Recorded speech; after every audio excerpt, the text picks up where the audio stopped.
बाप्पाच्या निरोपाचा अनंत चतुर्दशी निमित्त आपण पाहतोय ठिकठिकाणी अगदी घरातल्यापासून ते सार्वजनिक मंडळांपर्यंत सगळीकडे गणपती बाप्पाचं विसर्जन होतंय। निरोप घेतो देवा आता आज्ञा असावी, सुकले आमचे काही तर क्षमा असावी असं म्हणत 11 दिवसांनी आपल्या लाडक्या गणरायाला मनोभावे सेवा केल्यानंतर निरोप देण्यासाठी विसर्जन मिरवणुकांची तयारी झालेली आहे।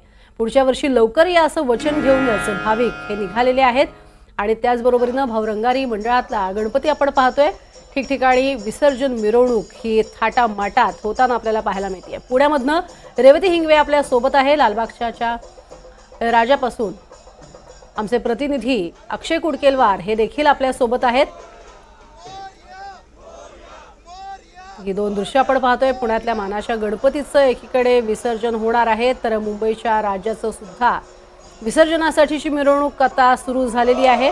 गणेश गल्लीचा गणपती म्हणजेच मुंबईचा राजा अशी ओळख असणारा हा गणपती बाप्पा सगळ्यात आधी सभामंडपातून बाहेर पडतो आणि एक वेगळा जल्लोष इथे पाहायला मिळतो।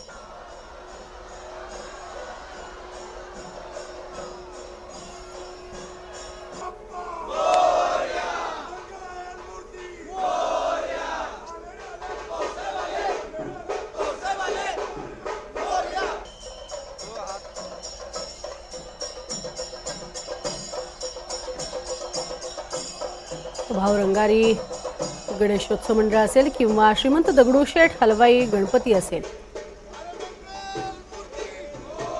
अतिशय भावपूर्ण अशा वातावरणात भावरंगारी गणपतीला निरोप दिला जातोय। भावरंगारी गणपतीची खास वैशिष्ट्य जर आपण पाहिली तर अर्थातच स्वातंत्र्यपूर्व काळातला हा गणपती आणि भारतातला पहिला सार्वजनिक गणपती अशी ही त्याची ओळख आहे।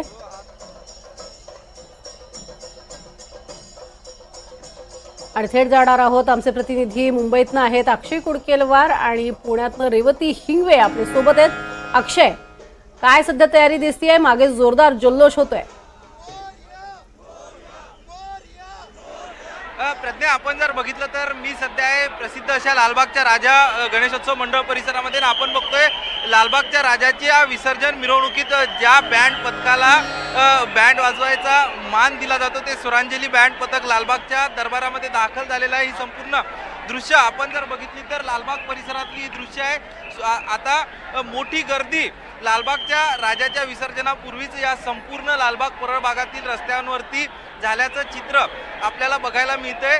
आणि आता हे बँड पथकला आतमध्ये घेतलं जाईल।